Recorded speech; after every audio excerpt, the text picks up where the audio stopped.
nesse século 21, irmãos, onde existem tantas confusões ideológicas, teológicas e assim por diante, e essa carta nos ensina bastante. Então, Gálatas capítulo 2, a partir do verso 11, assim: e chegando Pedro a Antioquia, lhe resisti na cara, porque era repreensível. Porque antes que alguns tivessem chegado da parte de Tiago, comia com os gentios, mas depois que chegaram, se foi retirando e se apartou deles, temendo os que eram da circuncisão. E os outros judeus também dissimulavam com ele, de maneira que até Barnabé se deixou levar pela sua dissimulação. Mas quando vi que não andavam bem e direitamente conforme a verdade do Evangelho, disse a Pedro na presença de todos: se tu, sendo judeu, vives como os gentios e não como judeu, por que obriga os gentios a viverem como judeus? Nós somos judeus por natureza, e não pecadores entre os gentios, sabendo que o homem não é justificado pelas obras da lei, mas pela fé em Jesus Cristo. Temos também crido em Jesus Cristo, para sermos justificados pela fé de Cristo, e não pelas obras da lei, porquanto pelas obras da lei nenhuma carne será justificada. Pois se nós que procuramos ser justificados em Cristo, nós mesmos também somos achados pecadores, é porventura Cristo ministro do pecado? De maneira nenhuma. Porque se torna edificar aquilo que destruir, constitui a mim mesmo transgressor, porque eu pela lei estou morto para a lei, para viver para Cristo, para Deus. Já estou crucificado com Cristo, e vivo não mais eu, mas Cristo vive em mim. E a vida que agora vivo na carne, vivo-a na fé do Filho de Deus, o qual me amou e se entregou a si mesmo por mim. Não aniquilo a graça de Deus, porque se a justiça provém da lei, segue que Cristo morreu debalde ou em vão. Senhor amado, tua palavra foi lida, aplica a tua palavra em nossas vidas e nossos corações, Senhor, e nos ensina através do teu Espírito Santo, em nome do Senhor Jesus Cristo. Amém. Como eu disse, essa carta nos ensina muito, irmãos, principalmente quando a gente olha essa questão da ética e da moral, do cristianismo e dos cristãos. E nós vemos aqui Paulo chamando a atenção de Pedro, porque Pedro, até que os irmãos, os grandes de Jerusalém chegarem em Antioquia, porque essa Antioquia era da Síria e não da Pisídia, que era outra Antioquia. Então veja bem, só que essa cidade era um centro comercial importante daquela época na Ásia. E foi feita essa reunião, e agora chega Pedro lá, está lá comendo com os irmãos, à vontade, com os gentios lá. Quando chegou os grandes, aí o Pedro quis cair fora. E Paulo falou: espera aí, que negócio é esse? Se nós, você encontra aqui, ó. Você encontra aqui, versículo 14. Mas quando vi que não andavam bem diretamente conforme a verdade do Evangelho, disse a Pedro na presença de todos: se tu, sendo judeu, vive como os gentios e não como judeu, por que obriga os gentios a viverem como judeus? Você tem duas atitudes, duas ações diferentes e quer que os outros vivam como judeus, não como cristão. Pregador, pastor, obreiros e cristão só tem uma postura, não tem duas. Só tem um caráter, não tem dois. Só tem uma ação dada ao Senhor Jesus Cristo para glorificar Ele e não ficar se mesclando, misturando, como camaleão, em cada ambiente é uma coisa. Então, quando a gente olha essa questão aqui, eu quero meditar com os irmãos nessa noite, sobre o título: Evangelho contém regras sem exceções. A regra do Evangelho são para todos. Para todos. Não existe distinção de credo, de raça, de cor, de grau, de status nas igrejas. Não, a regra do Evangelho é sem exceções. Um grande líder repreendido por sua atitude. Do versículo 11 ao versículo 13, você vai ver Pedro, o líder máximo, violou as regras do cristianismo e Paulo chamou a atenção dele. E Pedro aceitou a repreensão de Paulo, porque ele viu que ele estava errado. Hoje, se você for repreender um pastor ou um líder maior, fala assim, ó, você está errado. O camarada é perigoso cortar seu pescoço. Por que isso? Porque as pessoas não vivem, não tem, a ética e a moral hoje, para muitos líderes, não existe mais. Mas Pedro, ele violou as regras, prestou atenção.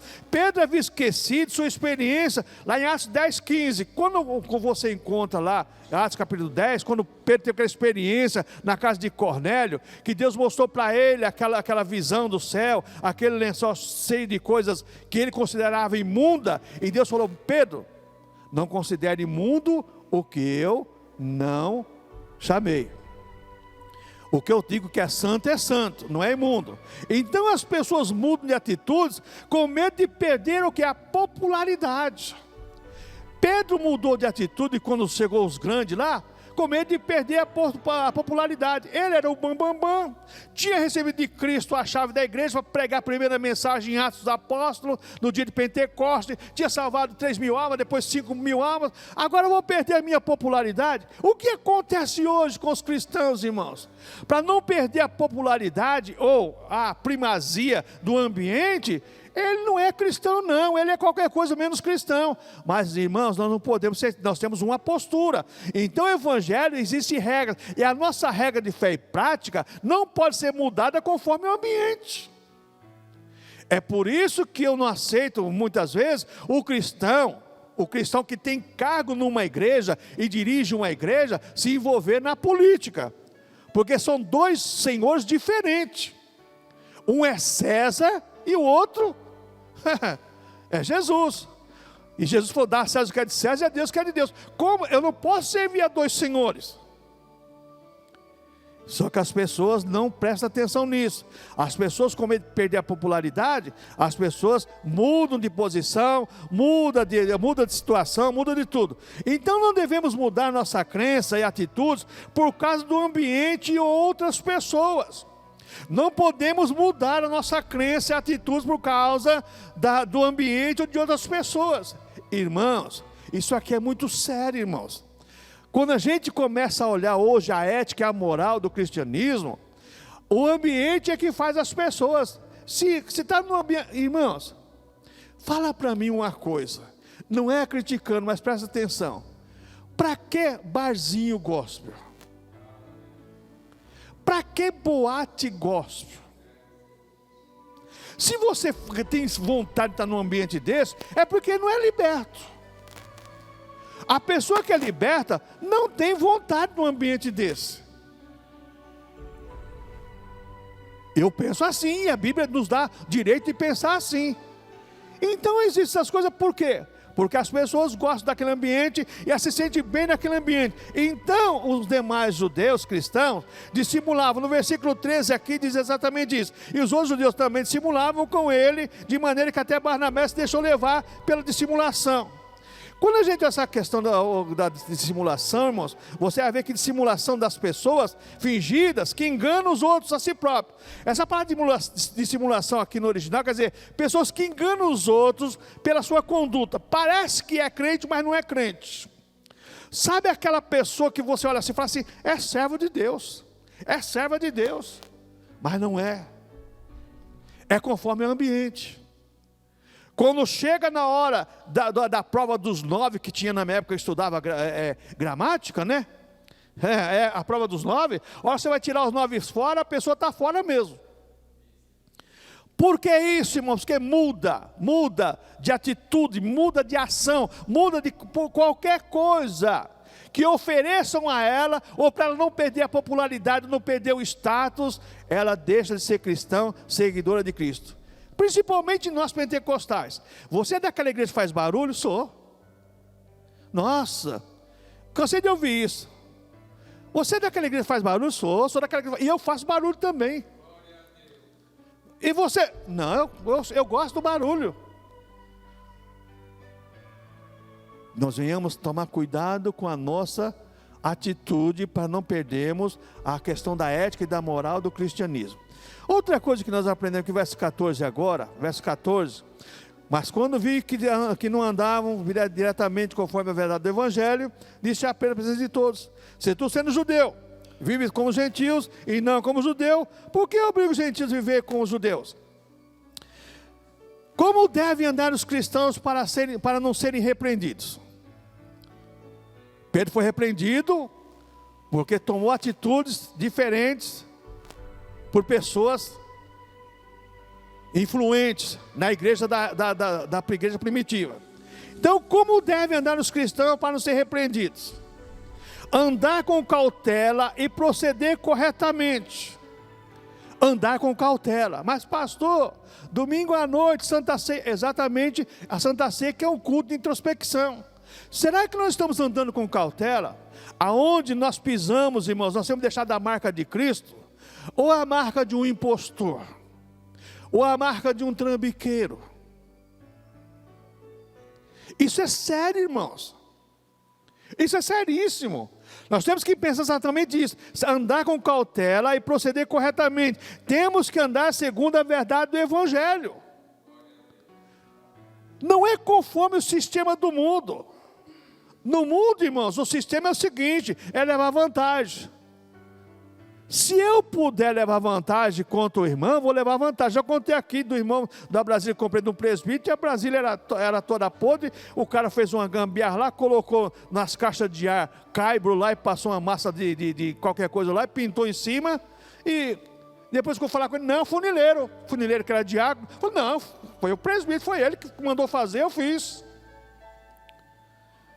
Irmãos, nós temos que, a questão da ética, da moral, do cristianismo, nós temos que andar conforme a verdade do Evangelho. Não podemos proceder e andar de duas maneiras diferentes, não. É uma única maneira. Como Jesus falou, sim, sim, não, não, que passadiça, procedência maligna.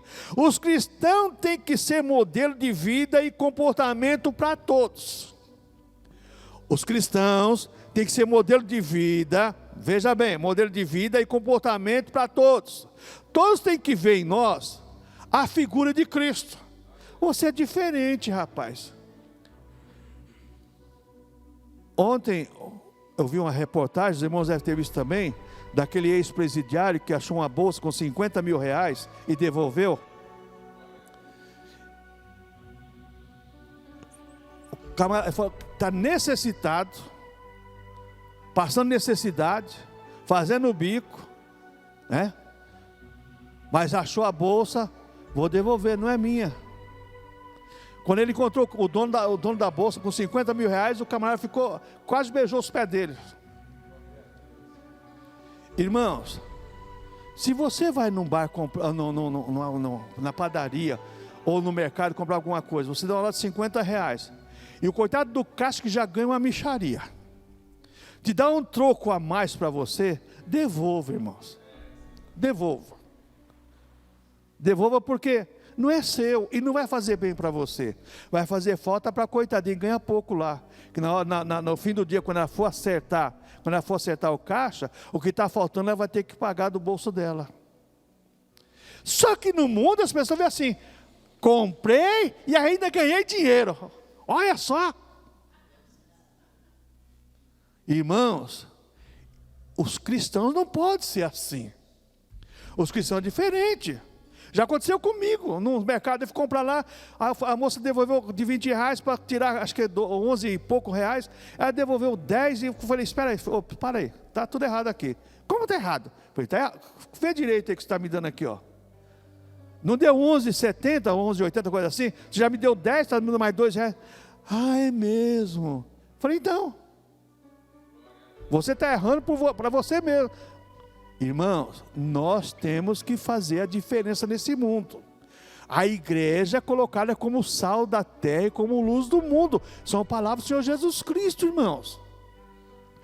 Hoje, infelizmente, esse tipo de atitude aqui da igreja primitiva está sendo escondido por pregadores, porque isso aqui não dá ibope. Isso aqui não dá uma influência da sociedade, pelo contrário. Vai chamar você de radical, de ortodoxo, um monte de coisa, mas não vai falar assim, ó, pregou a verdade, falou a verdade. As pessoas não gostam disso, não. Então, os cristãos têm que ser modelo de vida e comportamento para todos. Obedecer à lei judaica não era suficiente para a justificação.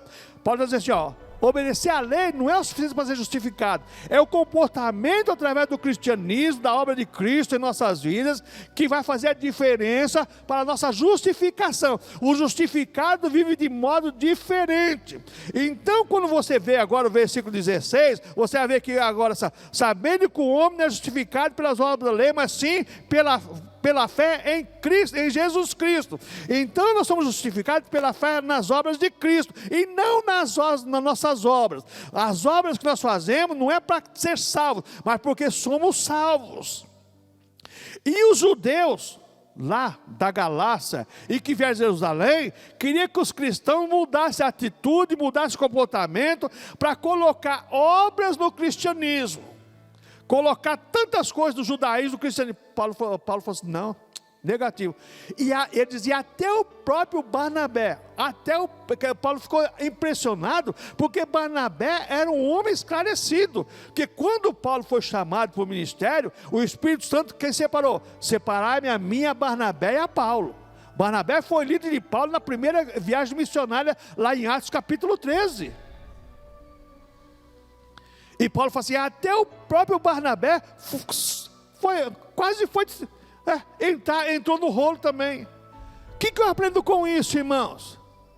Que um falso crente no meio dos crentes pode levar um monte de gente à falsidade também. Não tem problema não, isso aí é, sabe? Isso aí é coisa do passado, isso aí, não. Irmãos, cuidado com essas teses, cuidado com essas questões.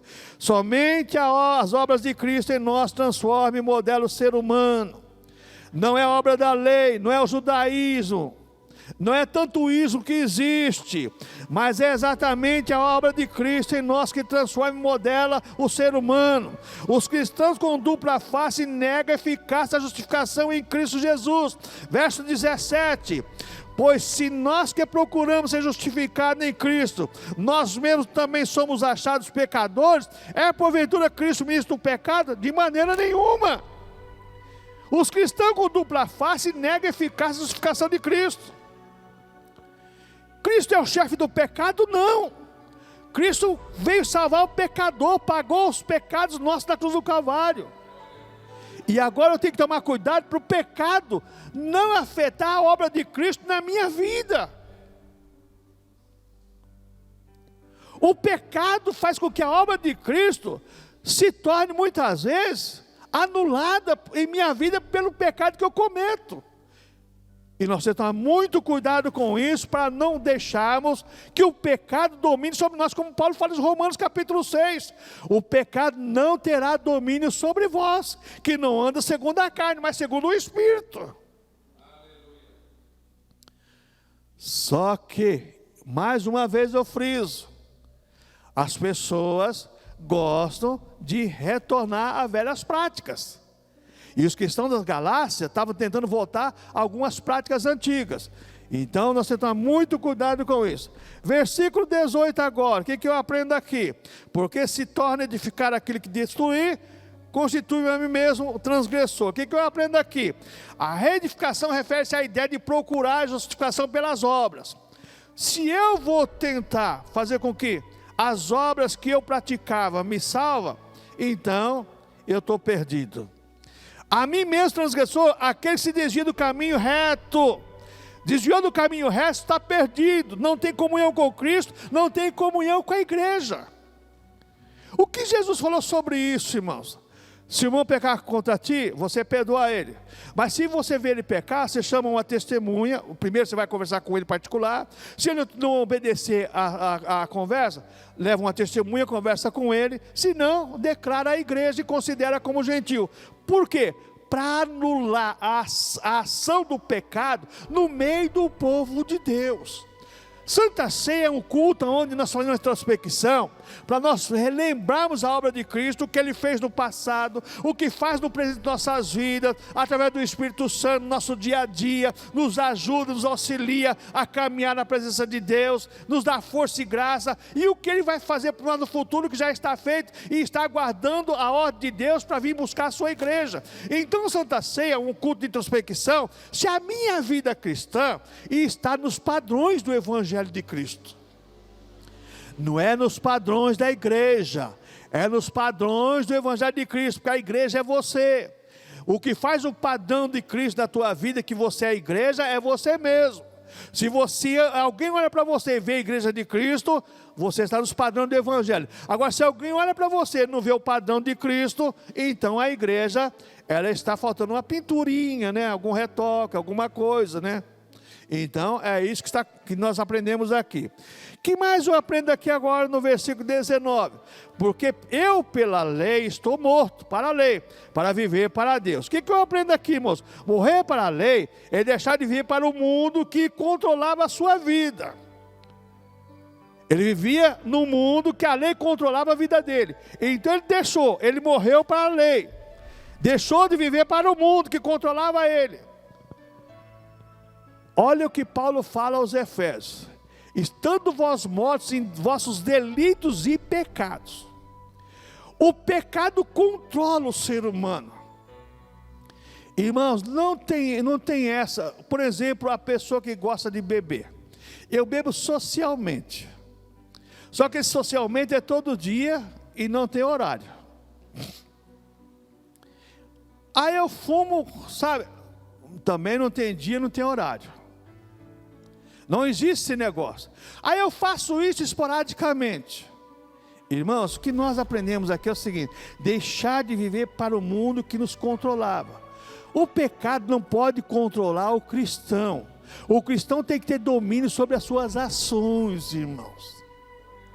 O cristão tem que ter domínio sobre as suas ações. Porque quando eu digo que eu não tenho ação sobre a minha vida, eu estou dizendo assim: o Espírito que habita em mim não tem poder para me controlar.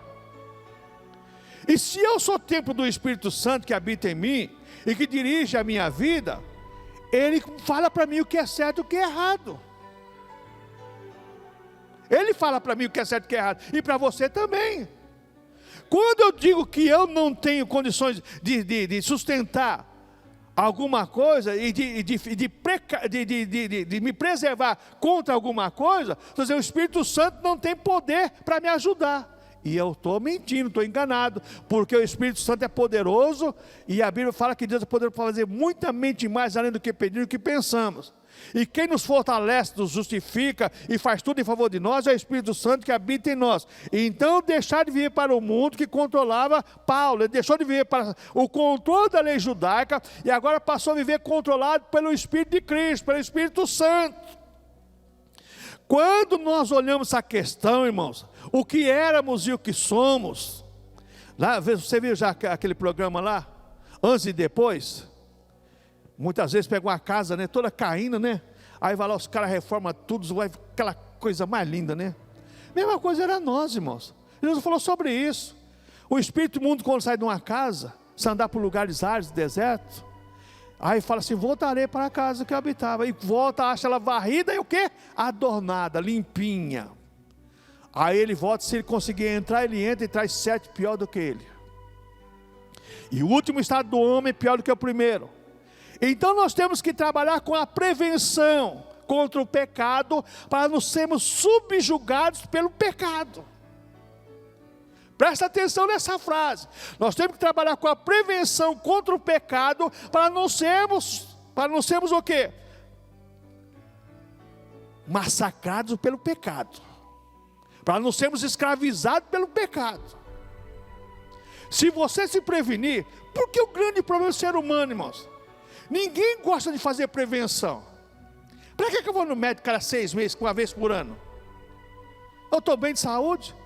Aí vai, de repente fica doente, quando chega no médico fala assim: ah, rapaz, você deve vir de 6 meses antes. É ou não é? Por que as grandes multinacionais trabalham com prevenção? Em tudo. Prevenção de acidente, prevenção contra incêndio, prevenção contra isso, prevenção contra... Por que isso? Para não deixar acontecer. Porque depois que acontece, meu irmão, a casa caiu.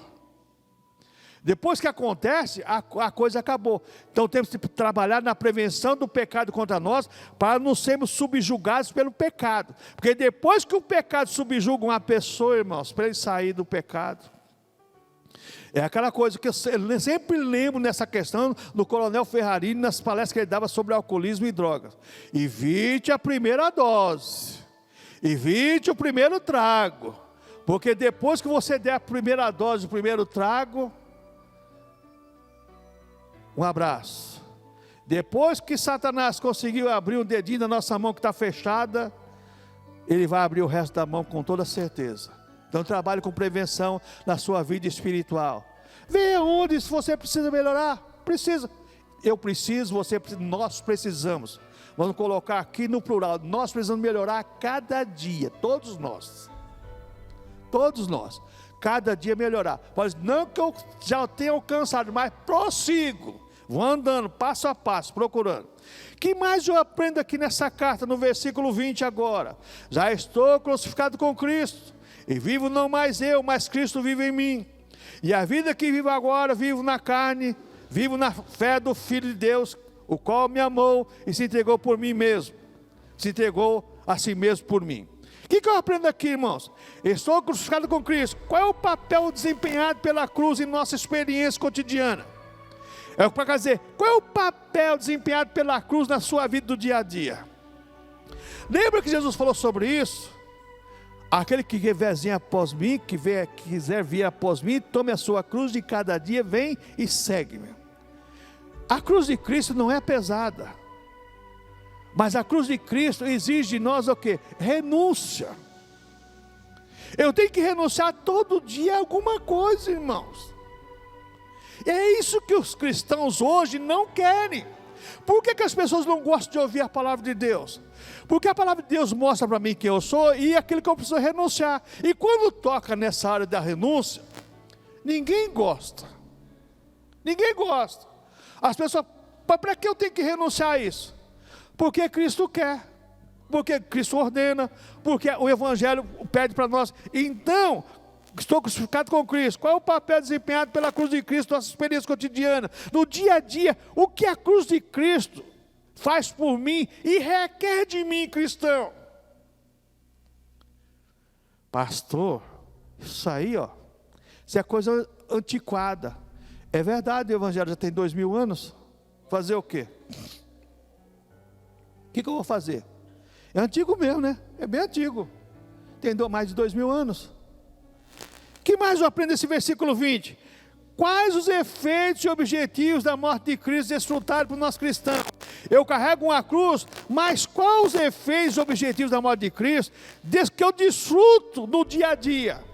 Você tem proteção, você tem direção, você tem bálsamo, você tem refrigério, você tem vários benefícios.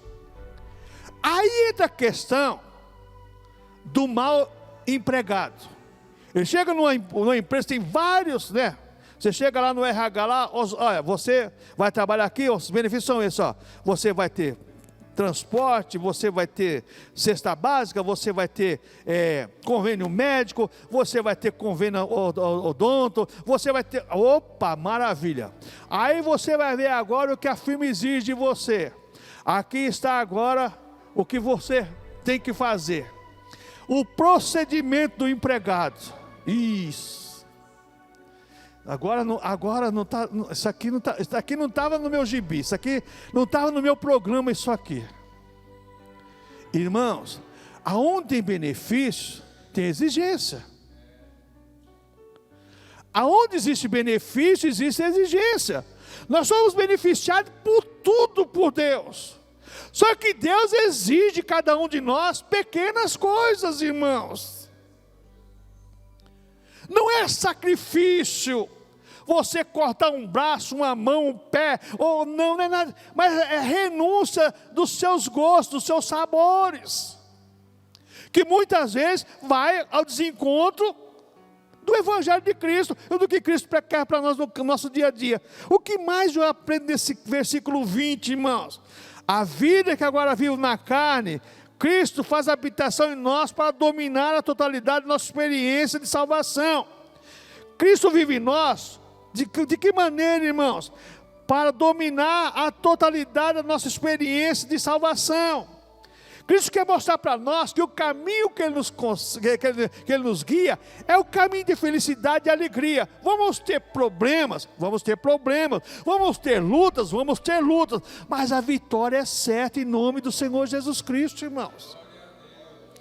Ele não nos abandona, é nós que abandonamos o Senhor Jesus Cristo. Que mais eu aprendo desse versículo 20? Vivo na fé do Filho de Deus, fé como sendo a esfera em que vivemos.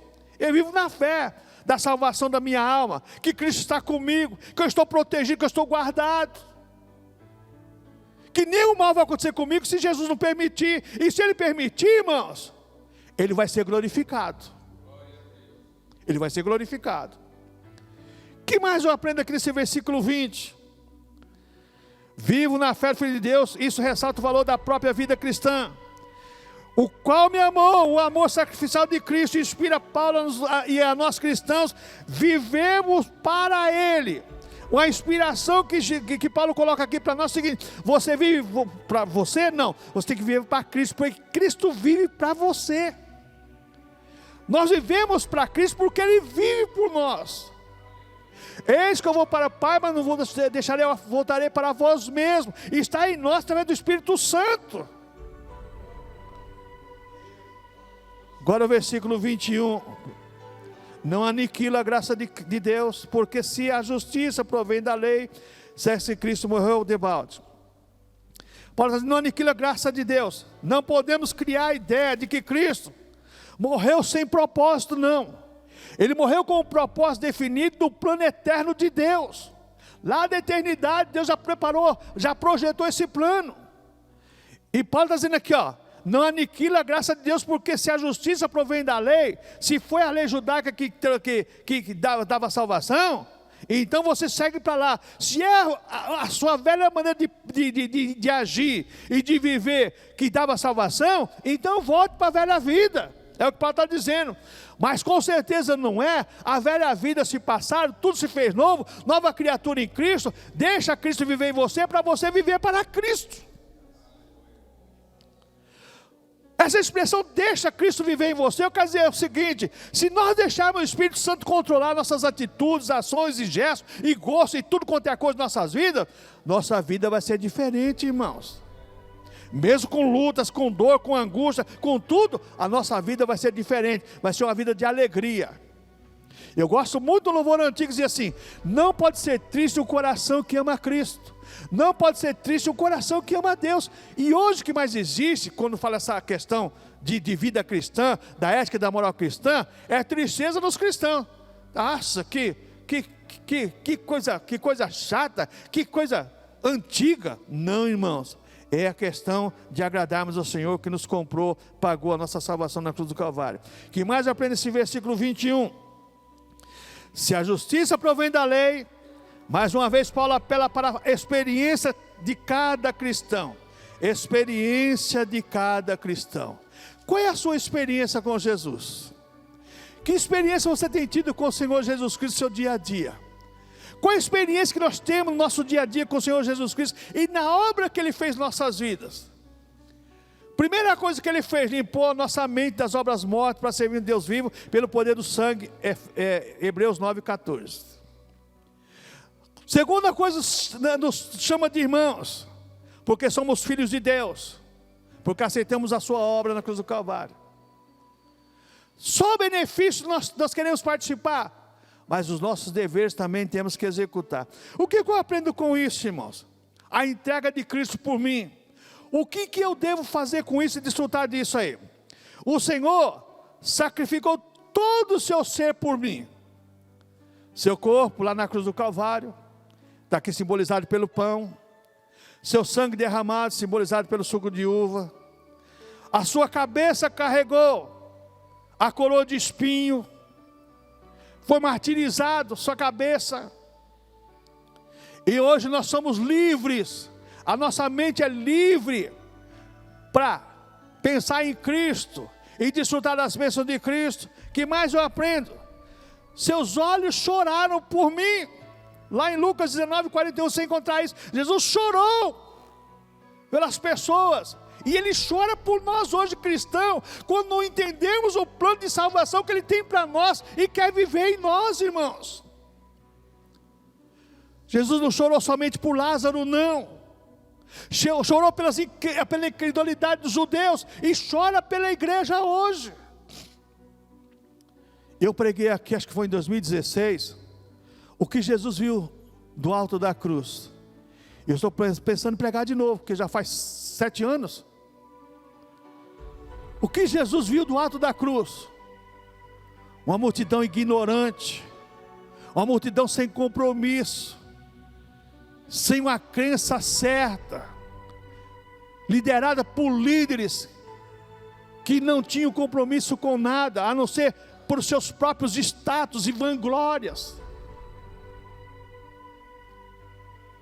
Que mais eu aprendo com o sacrifício de Cristo, irmãos? A sua face foi maltratada, bater no rosto de Jesus por causa de mim e de você, para a nossa salvação. Que mais eu aprendo? Jesus abriu a sua boca para orar por mim, Lucas 23, 34. João 17, capítulo 17, a oração sacerdotal de Jesus Cristo. Não rogo somente por esses, mas por aqueles que vierem a crer em mim. Jesus ora por você todo dia, e às vezes você passa um dia sem orar por Ele.